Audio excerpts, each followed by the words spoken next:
welcome to the Paper Snob. This is Tara. Today I am working on Scraplift Crafternoon. This is a weekly hop that I host here on my YouTube channel. I have a tribe of 9 other ladies, making a sum total of 10 of us who scraplift people across the internet. Sometimes we do Pinterest, sometimes we do a Facebook group, sometimes we do Instagram, sometimes we do YouTube. It just depends on where we find the inspiration that strikes us. We also scraplift one of our tribe members during their birthday month, and September is our friend Kathy's birthday month. So here's her beautiful layout that we're going to be scraplifting. As much as I love stitching, I will not be stitching on this layout because I'm also working on scrap timber for the month of September. And our prompt for scrap timber day number 14 is texture paste. So I'm going to be using that stencil butter texture paste. Same difference as far as I'm concerned on this layout. So Kathy's layout has some really beautiful circles on hers, and she stitched some of them. I'm going to be using my die, my nesting circle dies, to cut these out, a few of them to place on the layout. So there's that piece of paper. Here's my photo of Jasper when he was a year old, and I've got stickers and die cuts here, puffy stickers as well that I will be digging from, and some chipboard for this layout. So I'm going to pause. I'm going to get started with this mixed media, and I will be right back. Okay, so Scrap Timber's prompt today is texture paste. So I'm taking this navy blue stencil butter because I think it's the same difference. You might ask, what's the difference between this and other brands' texture paste? This one seems a little bit more wet, so you do kind of have to be careful with seepage, and I do get some seepage here because I was not as careful as I should have been. It's a great texture paste. It comes in several vibrant, beautiful colors, so you could definitely get the color that you need to match your project. No, I'm not a paid person for the Crafters Workshop. I just wanted to share any information I have about this texture paste. I do get mine on Amazon through the subscribe and save. So I pulled off my mat and I've allowed it to dry. The good thing about the stencil butter is it does dry really quickly in comparison to other pastes.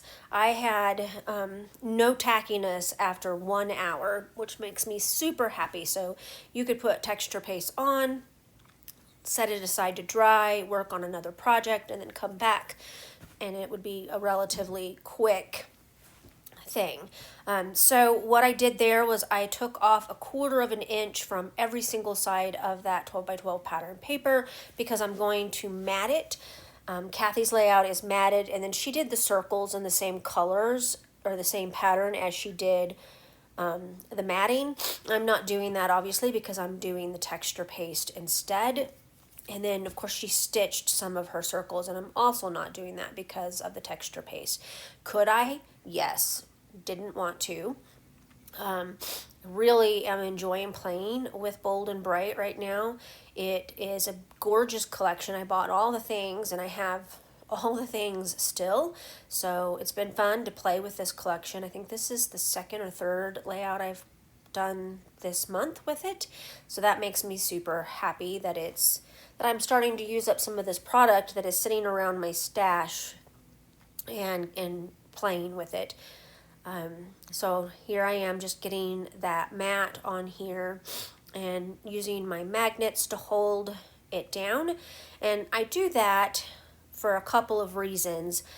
Like I said, it had been drying for about an hour and the texture paste was no longer tacky, but it was still a little wet. And so what I did was matted that layout and then put those magnets on the 4 corners so that it could finish drying, and that way it would be held down and not buckle as much because thin pattern paper definitely buckles.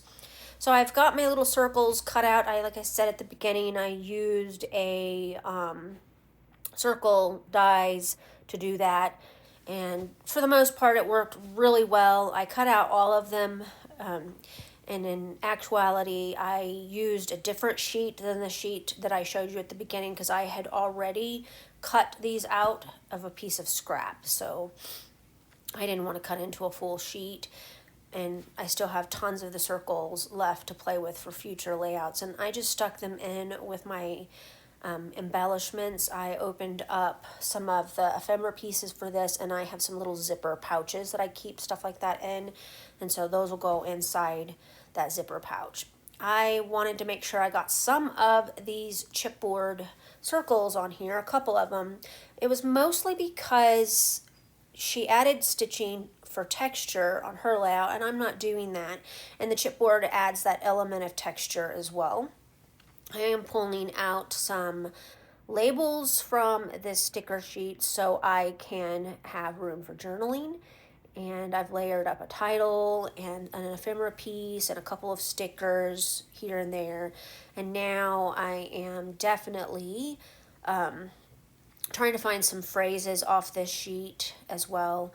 Just, trying to use a little bit of all the things if I can. And looking at the puffy stickers, I'm adding some of the hearts in a couple of colors. Like I said, this collection is so much fun to play with, and I really, really enjoyed kind of digging into it and just enjoying all things Vicki Boutin. I could scrap Vicki Boutin collections probably from here until the end of next year and not finish what I have, especially because I continue to buy all the things that she puts out. And yes, I'll be buying the fall collection when it comes out, and I've already purchased the Christmas collection. It's waiting for me at We Create, which when this video goes live I will be there but getting ready to leave, so that's kind of funny.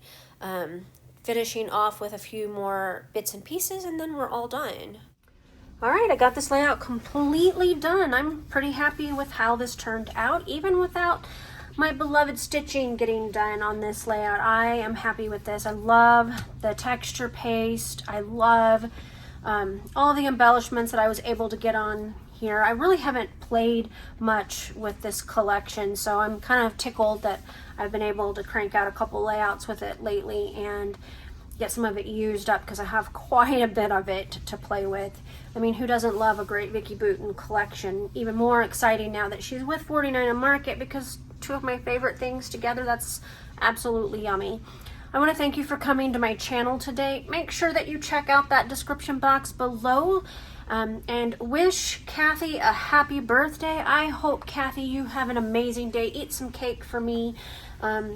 Thinking of you this week, and I'm hoping that everything goes well with you. There is a playlist in that description box for Scraplift Crafternoon as well as Scrap Timber, so make sure that you check out both. I'm sure that several of the ladies in Scraplift Crafternoon are also going to be doing Scrap Timber today. Have a great rest of your Sunday. Bye.